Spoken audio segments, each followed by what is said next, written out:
Hi, and welcome back to the Comfort Table. I'm Teal, this is Cian, and today, I guess this video will be coming out nearer the end of the year or near the start of 2022. And something that we both do at the end of the year or towards the start of the new year is to make plans for the year ahead.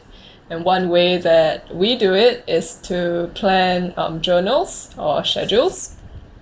Recently, there's this trend. I guess not that recently. There's this bullet journaling trend. I've tried it. Kian, have you tried it? I mean, I guess mine counts as bullet journaling as well. I don't really have a name for it. Yeah, I but make plans. yeah, but before the bullet journaling trend caught on, we were already doing some sort of planning, either. Okay, so maybe we can preface that by saying, like, actually, we know we are both the type of people who like to plan things. We like having plans and following through on the plans. So I guess it's quite natural for us to do this. Yeah, but I mean, I know it doesn't come natural to everyone. But it's something that you can learn, or if you want to do, you can, always try it. I find it personally very helpful for me in like staying on track with like what I want to do for the year, or like have I been following through on the things that I actually spent some time to reflect on and decided that this is what I want to try to move in this direction for this year. So am I moving in this direction? Yeah. Has this always been the goal, the purpose of your journaling, your planning? I started off with, I didn't used to journal. I used to mostly keep a diary back when like the Princess Diaries was, a very hot book back in my primary school days. So I thought like, I should keep a diary. I still kind of have a diary, but it's more like a journal nowadays. Honestly, I think the difference between it is it's very minor. I don't particularly fuss over the differences between whether calling it a diary or journal. Yeah, but back in the days I used to write diaries. And then like I stopped for a while, and I did that in through secondary school, and then I kind of stopped for a while, and then I think when I started working, that's when I started like more of like journaling. Which is like I started tracking like my exercise habits, and then I started tracking some other stuff that I would do, like reading, some other habits that I was trying to keep, like learning more about mental health, doing my YouTube videos. Yeah, so I didn't bring my bullet journals today. These are all Teal's. We can talk more about this as well in the video, but yeah, for me it's been kind of, I don't particularly go at it with the idea of like I'm gonna do a bullet journal, but it's just always something that I think I like to reflect, and having a piece of paper to put those thoughts down and look at them helps me reflect better. So that is kind of like a manifestation of like me just thinking about life in general. Yeah, so you can tell that Kian is the organized one among the two of us. So, yeah, I also didn't start from bullet journaling. In the beginning, it would be kind of like a planner, more like a pocket planner approach, where I would write down what I need to do on this day, or, what is due on a certain day, which days I have to submit my homework, which days I have tests, which days I have to, go for a group project meeting Oh, or I guess. whatever. Right. I guess I Yeah. technically did that, but in my school planner, the one that like, is very ugly, has the school logo, mission, Yeah. mission, all those. I just did it With inside like that. the uniform guidelines. Yeah. I mean, School I song. don't really consider that planning, but I guess I did use it quite a bit for this purpose. Yeah, but as you can see, I didn't really use the school planner. I actually made my own planner, and then after that I found that it was a bit too much hassle. So you can see in 2014 I just bought like a store-bought weekly planner and put some fancy paper on it. But then after that it got a bit too much trouble to keep up with, because it was a daily kind of log, daily planning. So I actually fell out of it in 2015. Then I realized in 2015 my life was falling apart. And so even with what minimal planning the I guess daily planner, weekly planner afforded, I still needed something to plan. If not, I would start forgetting all my deadlines. I would start forgetting all my appointments. Because the thing is, I also don't really put it down in my phone calendar. I even though I have a smartphone, I still use it essentially the same as a dumb phone. I just like text people take Call photos, call people. That's it. Yeah, so after I realized that I really needed something to write down things in, so I could forget them in my head, and then I could just refer to it, and not have this sort of stress hanging at the back of my mind, like, did I forget something? Did I forget to do something? Did I forget to meet someone? So in 2016 I got back on it, and then you may notice that this is quite a thick book. That's because it's not entirely the journal or the planner. The front bit is actually my notes from uni, and the back is just like a monthly calendar. So I figured that, going from, because I found that daily was too taxing, so I did like a monthly layout, which was a bit easier since in uni you didn't really have as much assignments to submit. It wasn't like you had weekly homework or it's a longer duration kind of assignment rather than Yeah. like daily homework. yeah, and a monthly planner would sort of take up less space and be a lot easier to maintain. And that's also when I realized that I liked writing down other things that I did besides schoolwork, like who did I meet, where did we eat, what did we do. So when I look back, it's kind of like a diary in a sense, because then I knew what I did on this day, and it's a kind of a trigger to make me remember those times. So I found that the monthly format worked, and so I continued in 2017. Then I also continued in 2018, but as you can see, this is a pathetic thing. And that's because in 2018 I fell out of it, so actually it's missing a few months at the back, and the months that are at the back are also pretty empty, because I think 2018 was a period of transition because we just graduated. We were starting to look for work. And we started. No, I think we were starting We were work. We were working. We started working. Work. And so suddenly I didn't really have, all these university exams or deadlines to write down, and I didn't really know what to write down anymore, so I just stopped using it. Right. And that's also because I don't write my work things in my private planner. Yeah, I have a separate thing for work. Because do you keep a journal for work? I mean, like, no, not really. Or like just put things in the computer. In 2018, which is I guess when I fell out of it, in 2018 at work I had like a weekly post-it Monday to Friday, so I would write what is due on that day, and then the post-it would be stuck on the table in front of my laptop, so every day I would know, like, I have to finish this by this day of the week, or like, next week this is due. So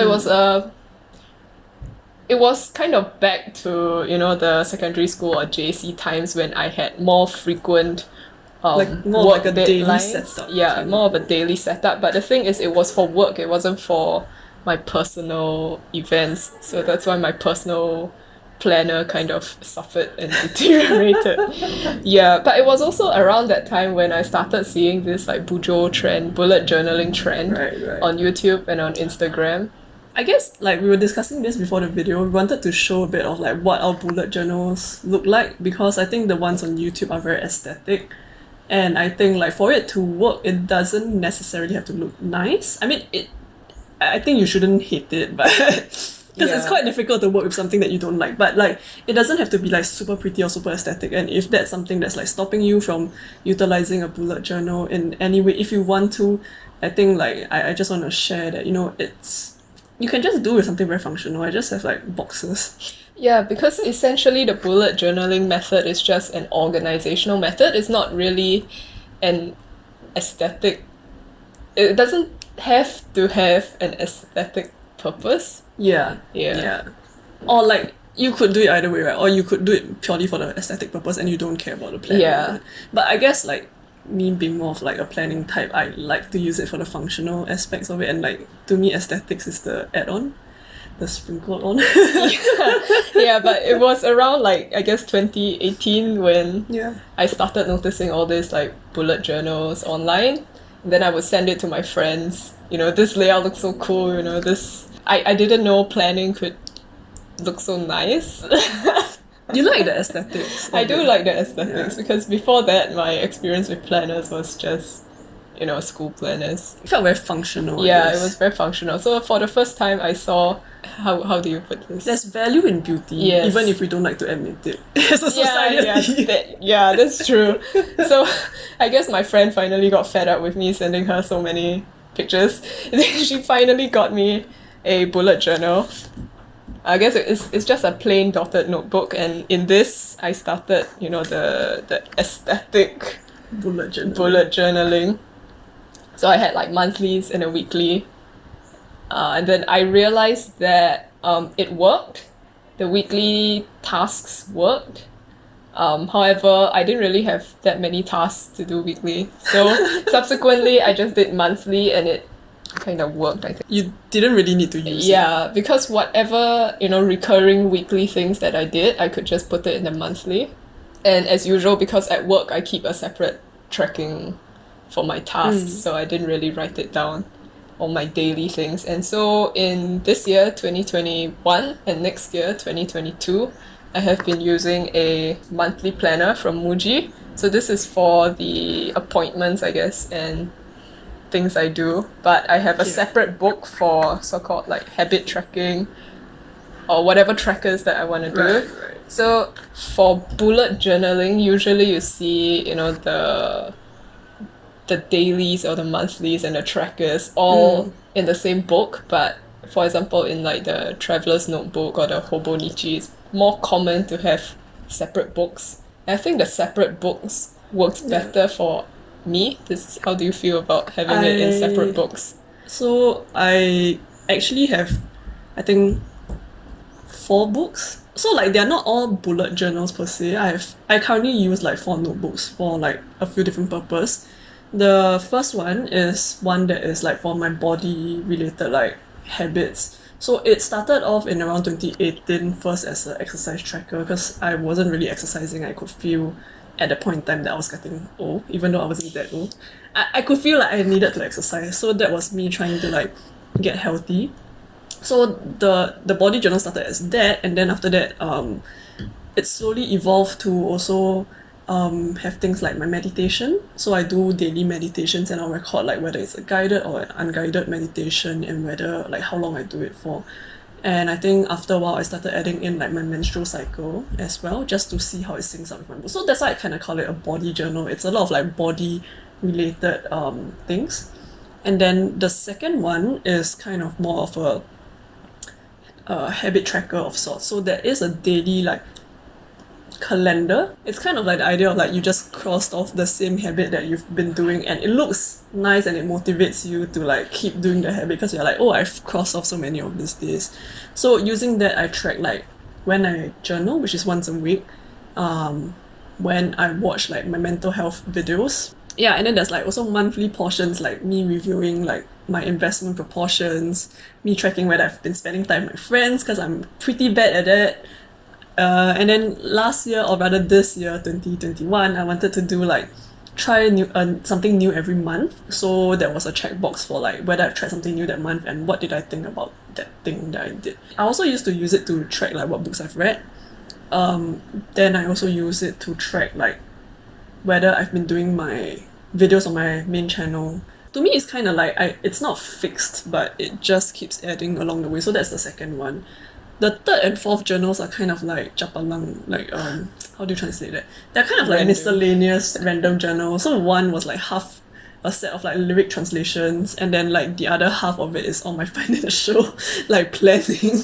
And then the last one is just like everything miscellaneous journal. Like I use it to like journal, like literally journal, like write my thoughts down, stream of conscious and everything. And like I also use it to draw because the paper is pretty cheap and I don't feel too bad about like scribbling whatever I want in it. That's how I've have my setup. It's not really a setup per se. Like I said, I'm not really into the bullet journaling trend. I just kind of do what works for me. So that is the result of what works for me.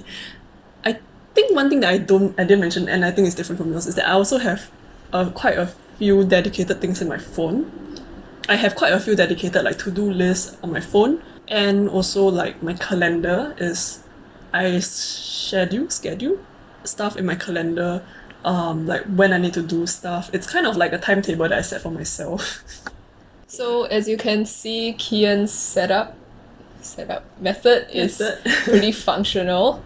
How did you know that doing an aesthetic planner or having aesthetics as part of the planning process wasn't something that would work for you, I think, since you haven't tried it? I guess like my aesthetics in general is pretty functional. It's something that I kind of struggle with because I think I'm generally a very practical person. To me, I kind of see aesthetics as like an afterthought, which is not to say I don't enjoy things that look beautiful. Like I said, I think there is a value in beauty, which is something that I had a very hard time admitting myself. Yeah lah, I just like to look at beautiful things, but I don't necessarily need my things to be all beautiful. Because I also feel like if it's too like beautiful, like it's kind of set in stone, and then like I feel really bad about actually using a planner to plan things and then making a mess of it. So right now, like my planner is like the pages are kind of like crinkled because I've been flipping at it every day, right, and recording whether I read that day, whether I journal or whatever. So like that page of daily check-offs is like very crumpled. I think for me it's really like I just wanted to be able to track and handle my life, and I just want it to be nicer than my school planners. Yeah, definitely. Which is not difficult. not a very high bar. Yeah, so it's interesting that you said that, because when I started on the so-called like the actual bullet journaling method with the tasks that you cross off, I also wanted it to look aesthetic because that was what I saw online, and I also found it very pressurizing to keep up because you have to make like every spread look nice. Even though I made it pretty simple, pretty minimal, but there was still that pressure to make it look nice, which is why next year, 2021, 2022, as you can see, I made it a lot simpler. It's just, numbers and words, and there isn't much decoration. As long as you like it, it's fine. I feel like what we see online for bullet journaling is a bit like the ideal version and like not really I think it's quite difficult to keep up with that on a day-to-day, month-to-month basis. Like I think knowing that is actually probably the case for people who do use it. I don't know. I guess there are people who actually do really nice spreads and actually find it functional, but depending on your values. Yeah, and back then actually setting up the weekly spreads was pretty meditative for me, because every Sunday morning I would sit down and set up my spread for the next week, and that was something I had planned. Not really planned, but that was time I had set aside to do something, and the process of drawing or writing out the next week is meditative because I could just focus on the task at hand and not really think about the other things in my life. I guess it's a time to reflect as well. Yeah, it is a time to reflect, but after that I realized that there were other things I could do which would also achieve this same goal of reflection and meditation. That's why and also not pressure myself to stick to the so-called aesthetic and not ruin the whole journal that I've worked on for the whole year by like having one shitty weekly planning. So yeah, that's why I chose to use a store-bought monthly planner instead of drawing my own monthly layout. To take a bit of the pressure off of yourself. Yeah. So we've been talking a lot about our personal planners. Now as we're recording this, it's not December yet, but when you're watching this, it will be the end of the year. And like how do you usually go about like the end of the year leading up to the new year? Because like as we said, we do journals and things like that, right? And for me, I find this time to be a very good time to reflect and like look back on whatever I've done and like sort of evaluate, like, is this where I want my life to be going? What do I want to do next year that I want to challenge myself, which of course can change along the way, but I just think it's a very convenient and easy milestone since everybody's reflecting during the end of the year to just like think about it and change what I want to change and like have hopes for the next year, that kind of stuff, right? Which we're not what you want to do better next year. I mean, we all know that like in January is when there's a lot of like gym sign-ups, and then in February is when like people are not at the gym and things like that. Maybe not with COVID, but yeah, I mean, it's a convenient time. It's like since everybody's doing it, I want to write the high too. But I'll follow through generally, but I think it's a bit, I lost my train of thought. The train has departed. Come back. I mean, it would have gone too far. It was something along the lines of like, I think sometimes I also avoid doing it at the end of the year because I feel like that's when the rush is, right? And although I set up my journal maybe in like November or December, then sometimes I find myself doing most of my thinking in like late January and February when like the hype has died down and I don't feel pressured. What were the plans last year that you made for this year? I think, Earlier, you mentioned try one new thing a month. yes, so I've been mostly successful with that. I think I missed like 1 or 2 months. It can be really small thing as well. One of it was like just trying gin with pipakao.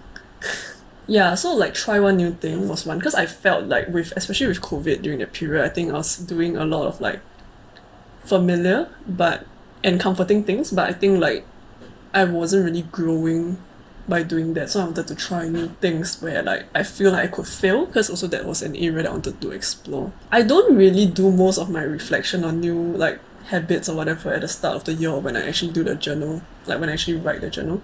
It usually happens like along the way, adding on.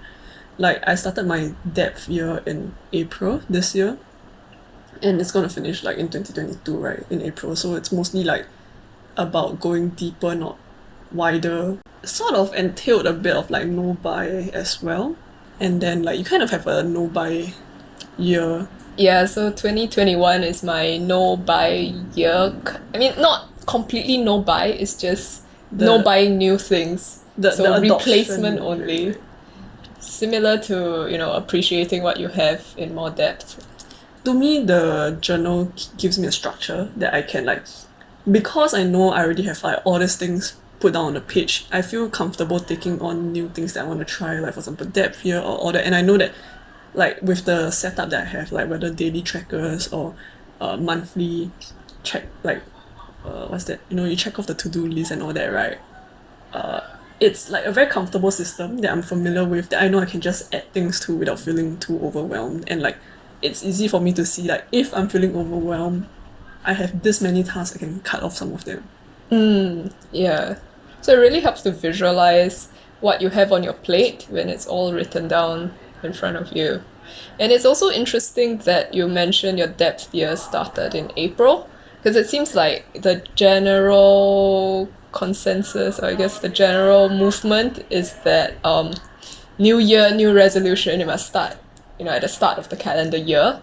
But actually, you can start any time during the year. It doesn't really have to be limited to the start of the year, right? Yeah. So I want to recommend like 2 books that you might find interesting on this topic. So like one of it, which is like just putting things down on paper and having a system, I think Getting Things Done. The book basically tells you a way lah. It suggests a way to put things like that, things that you can do immediately, things that you wait for other people to do before you can act on it.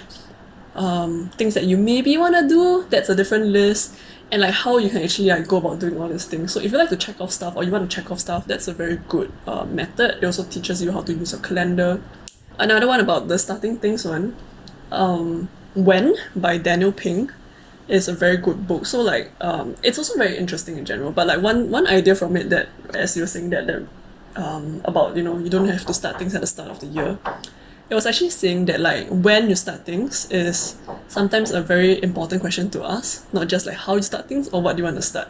There are certain periods that like humans find more intuitive to start things. So like you have the first day of the year, you have the first day of the month, the first day of the week.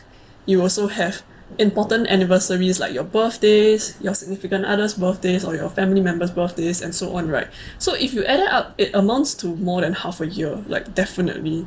Humans have a tendency that, because of all the special occasions, it's much easier to start things. So funnily enough, my dad here, I don't think it was a Monday, but it was an interesting day. It was 4th of April. So you see, it's like sometimes you can just use this kind of methods to find tricks for yourself to do things if you want to do like it psycho anyway. yourself, to brainwash yourself. Yeah, so it was not on Monday, but I was like, hey, it's 4th of April. It's a pretty nice date to remember. I'm going to start my depth year today because I feel like it. Yeah. Instead of putting it off. When we're recording this, it's towards the end of the year, so we'll be doing our individual reflections.